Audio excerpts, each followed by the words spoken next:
Hi, I'm John Stack. I work at the Science Museum Group, and then before that, I worked at the Tate Gallery for 10 years. So I've been doing this for quite a long time, and I thought this is, when I saw the sort of invite go out to this conference, I thought it was an interesting moment to sort of reflect on all those years of experience, but specifically on the things that I felt I'd learned the hard way. And I'm not going to tell you in much detail as I go through these things how I learned them, because some of them I'm still quite bruised about, and some of them my previous employer doesn't actually know that we sailed really close to the wind on that one, and hopefully they'll never find out.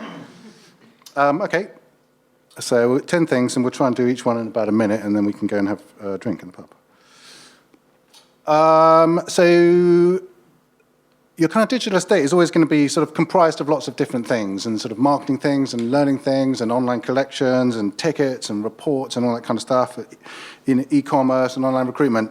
And you're simply not going to be able to make everything as perfect as you wanted to. And back in the early days, I was like saying to everybody, yeah, we can totally make your thing like totally awesome.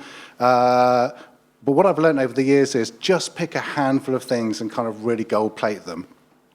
Which is in a sort of nutshell a way of saying you kind of got to prioritize. But as you sort of think about what are the things you prioritize, you've got to think about who are the big stakeholders who are running the organization, the people at the top and the trustees, and what do they really care about. Pick some things that you know that they will care about, because although you can spend a lot of time and energy on making like an awesome ticketing checkout, your trustees actually don't really care about that, even though you know that is really, really important and really going to make a dent in the organization's finances and sustainability and so on. So pick a few things that you know the trustees are going to love and really labor them. And you can actually pick a few things that aren't super expensive, and we'll come back onto a couple of those in a bit. Once you've decided what those things are that you're going to gold plate, just go on about them constantly, because people forget. So yeah, talk about it to anyone that will listen forever. And keep fighting for resources for them. Number two, make the case for ongoing investment. Okay, so digital's like always a work in progress, and the digital project isn't like finished until you like turn the web server off, put in a load of redirects and point the domain name at something else.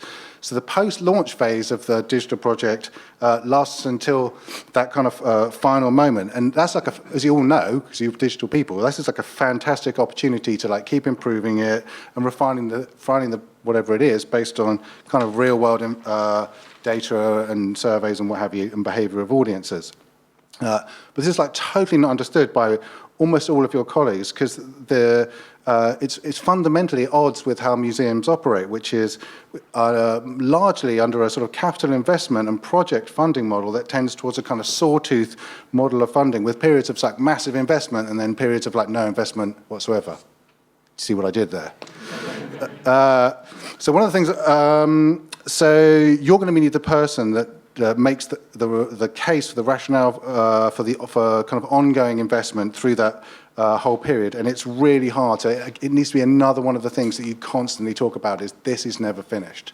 So pro tip, just say to people, are Google and Amazon never finished, and then wait for the awkward silence moment with your finance director. Even if you can make the case for kind of ongoing investment, you still need to kind of proactively manage the life cycle of things. So old things have to be decommissioned at some point. And this gets like really tricky, because some of the things that you'll want to decommission are going to be pet projects of people who did them when they were like really young in the organization, and now they're like really senior and really powerful, and then they won some tremendously important award 10 years ago, and you're the person that's now coming forward saying we've really got to turn that thing off because it's like fraught with accessibility and security problems, and no one understands it. The company that built it has gone out of business, and we never even asked for the source code. So sometimes you're going to have to want to get rid of those things. Okay, here's a pro tip on this one. The Web Archives National Archive does actually archive all government-funded websites. So you can, if you can get them, and they will answer emails if you email them, they will archive old websites, and then you can simply tell your stakeholder, oh, look, it's still there. Don't tell them that the search doesn't work. Okay, the next one is, most of your colleagues really don't have a clue what you're talking about when you're sort of describing them to things to them about what you're going to do. So I can probably just like sketch on a whiteboard, oh, there's going to be like a carousel here, and then we'll do some tabs, and that's what it's going to be like. And you'll all be like, oh, yeah, yeah, great, that solves our problem, or maybe there's some issues with it and we can talk about it. But most of your colleagues totally don't know what you're talking about. And sometimes when you're like describing these things to you, unhelpfully, they're actually like nodding at you, like, oh, yeah, that's what we're going to do. So you need to kind of get really good at sort of communicating what your vision is, and that's where things that we actually talked a little bit about earlier, kind of user-centered design processes can be really useful. They don't just like help you because you're understanding the user. Sketches and prototypes and diagrams and paper user flows and things like that are also useful to show to your colleagues in the organization because you can take them on the journey with you.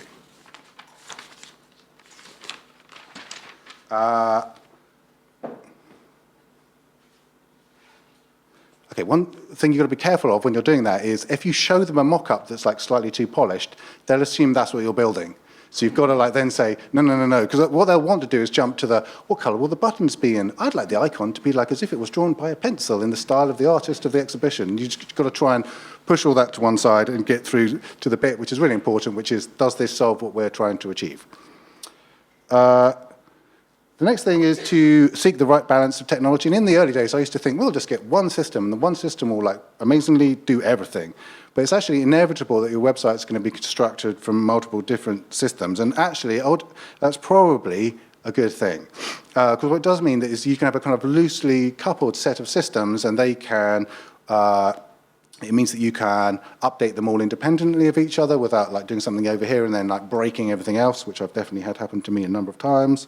But it also means that you can work on a number of projects simultaneously, working on different parts of your kind of digital estate. The tricky bit comes when a stakeholder in the organization comes forward and the thing that they're really trying to achieve and are really passionate about, and probably are quite right, that is what is a good solution, requires integrating two systems together because they don't really understand, no matter how many times on the whiteboard you draw like boxes with words in, with arrows between them, they don't really understand that this thing doesn't talk to that thing. Of course it should, because what they expect is, it's like Google, everything's going to talk to everything else. So you need to try and find ways, before jumping into like these deep integrations, you need to kind of try and see if you can work with these stakeholders to kind of find lightweight ways of trying to solve some of the things that they're trying to achieve without committing yourself to a massive technology integration. Because the problem with massive technology integrations is they're like really, really painful to integrate, and then forever afterwards, because every time you touch one system, you've got to then bear in mind all the other systems.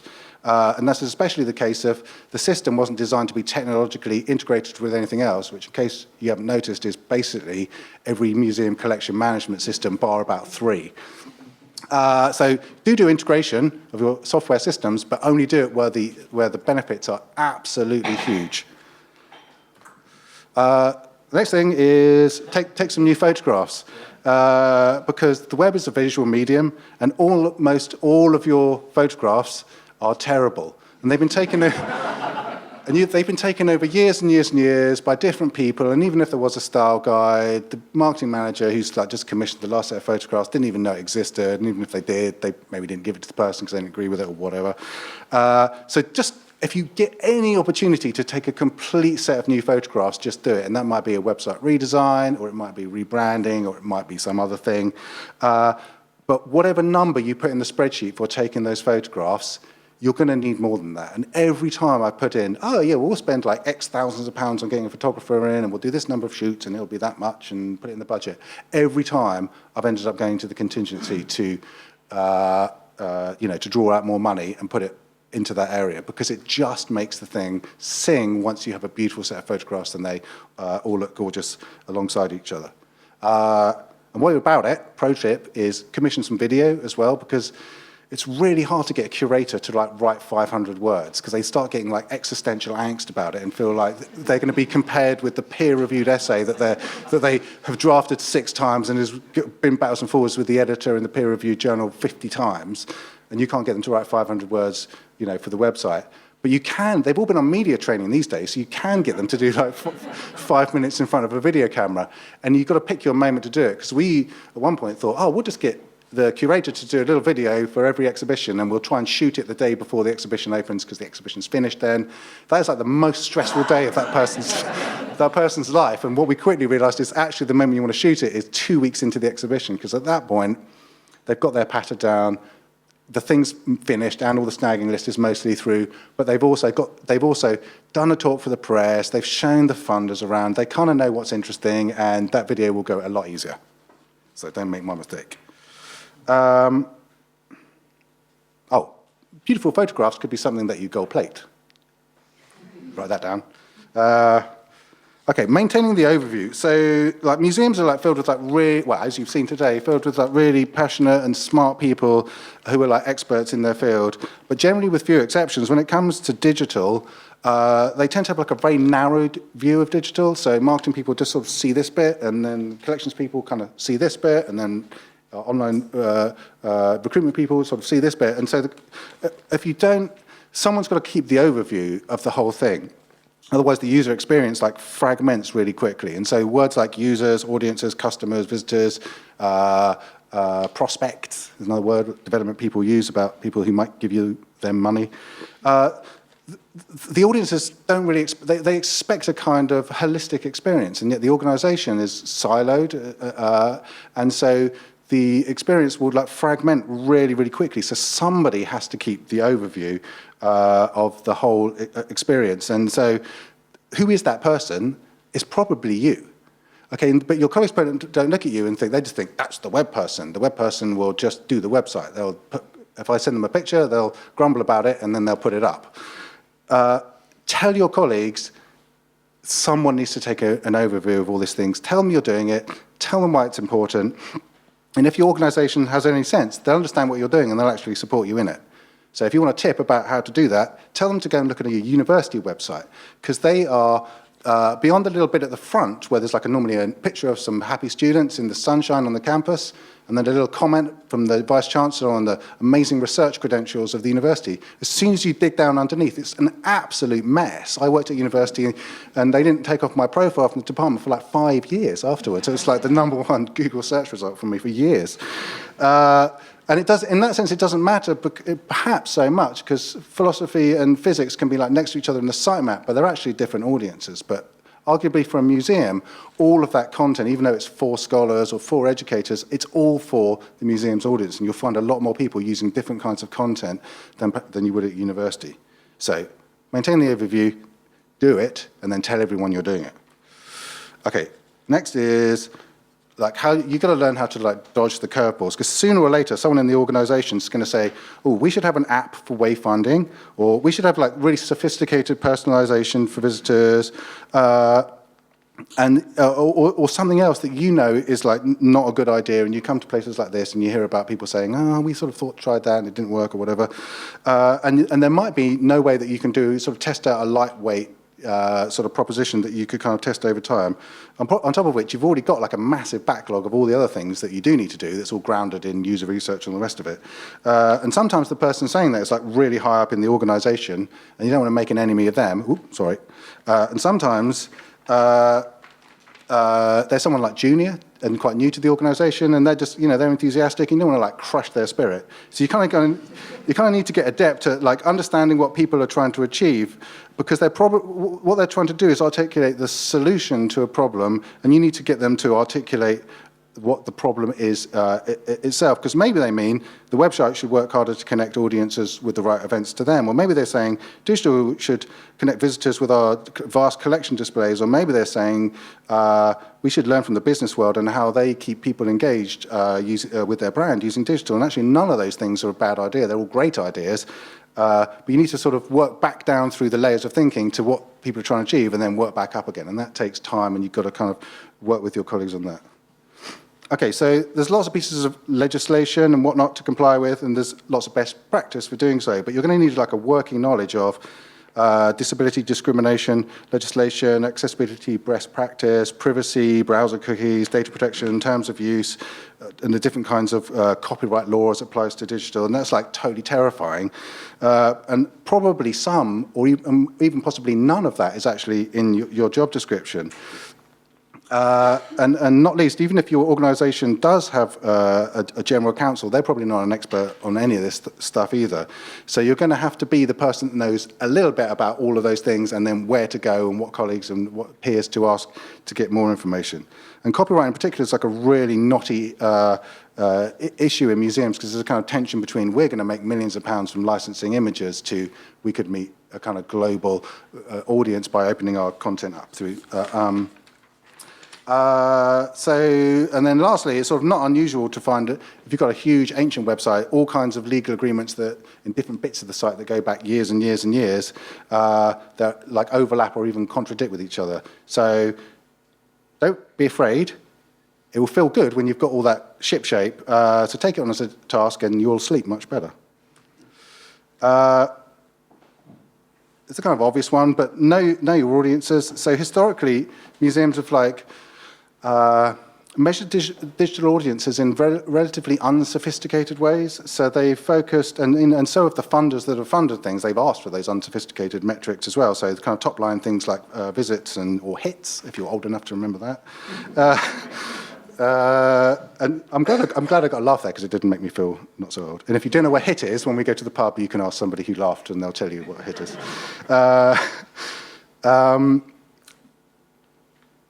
But the challenge is that looking at only those top-line metrics can lead to a relatively unsophisticated conversation internally about digital.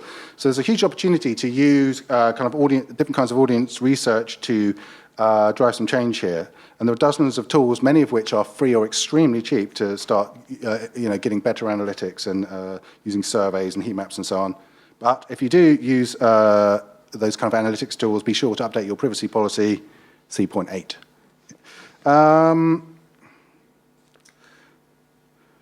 then the key thing is a lot of the tools, some of them are very beautiful and they make like nice visualizations for you, but a lot of them just give you like raw numbers. And so, but what you need to do is put a layer of kind of narrative around that, which you can tell to your colleagues, but critically they can then tell to somebody else. Because if they don't feel like they have enough confidence to explain that to someone else in your department, you've only won over one person. But if you can present it in a way that it becomes a thing that's talked about in the organization with a kind of compelling story, you're in good shape. So put a lot of energy into getting that right. Oh, the pro tip, your Google Analytics are almost certainly not set up right. So you might definitely, if you've got like a few £100, you might want to pay someone half a day to come in and tell you, oh dear. It's a bit like going to a car mechanic, like, oh dear, now we need to do the whole transmission. And you're like, really, what does that mean? Sounds expensive. But I've done it a few times and it's like really, you sort of feel like you move on with a lot more confidence. And then lastly, make change when you can. So when I started this list, I was thinking it would not be so much about working with colleagues and people in the organisation, but as it sort of evolved over time, and as I pestered Dave Patton about it every time we had a cup of coffee for about 2 months, it became much more about the kind of how you get change in the organisation, and how you work with and understand your colleagues.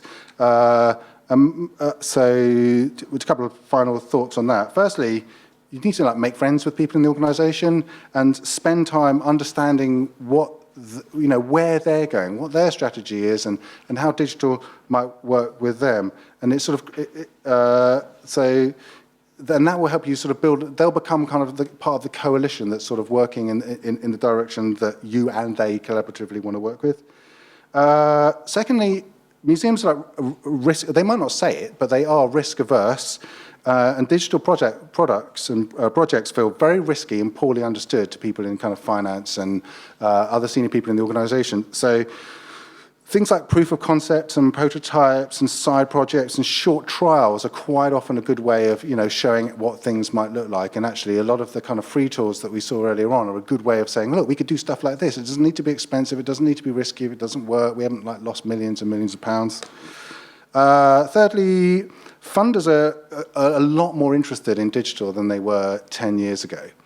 So it's definitely useful, having ideas for more digital things in your back pocket than you're currently sort of on your roadmap or even funded, because a funder might just suddenly pop up and be interested in saying, oh, I'll fund X and I'd like to fund some digital bit of it. You need to have more ideas than you can, but don't get depressed about it. Don't be like, oh, I've got this list of things I'd love to do. That's fine. You can keep carrying that list with you and it will just get longer and maybe you'll get lucky. Fourthly, grab any opportunity as it arises. So it might just be that there's a key person leaving, and you just got to get in there and advocate. Whoever was in that post before totally didn't get digital, and therefore that bit of it never really moved forward. So you can jump in there and find out who their manager was and say, right, I'd love to talk to you about the kinds of things we could be doing digitally and how the person that comes into that post can totally help us in the future. Or it might be that there is some replacement of some other piece of infrastructure, and you think, yes, there's an opportunity for us to do X, Y, and Z that we've been thinking about for ages. Or maybe you just meet some new colleague and they're interested in trialing some new idea or working on some side project with you. So kind of grab those opportunities whenever you can. And then lastly, you've got to kind of go with the grain of the organisation. And I was talking there's a guy called Matt Locke, who some of you probably know, but I was sort of chatting with him, and he said, and he was the person that said, you've got to go with the grain of the organisation. It totally made me think differently after that discussion about the way I was kind of approaching things. Because some of the changes will be really, really small, but they'll definitely sort of add up over time. And if you want an example of like, what might seem to you like a really small win, but for me was like, thank God. This morning I got an email on the train on the way in, and okay, so in the Science Museum group is the steam locomotive called the Flying Scotsman. So who's heard of that? Right, everybody. Last year we relaunched our online collection, and we had the description, the Flying Scotsman was like this long. So here's like one of the most famous steam locomotives in the world, and this is all the people who own it have got to say about it. Okay, it's a year later, and I got an email that said, you're not going to believe it, we finally got like a big chunky description on the Flying Scotsman on our website. And I was like, this is amazing. I've literally been waiting for this for a year, and we've had to like chip away at it and navigate all the, what is a description, what does a description really mean, and what should we put in there? And eventually, now we've got a description for the Flying Scotsman, so I'm going to go and celebrate that in a minute. Thank you very much.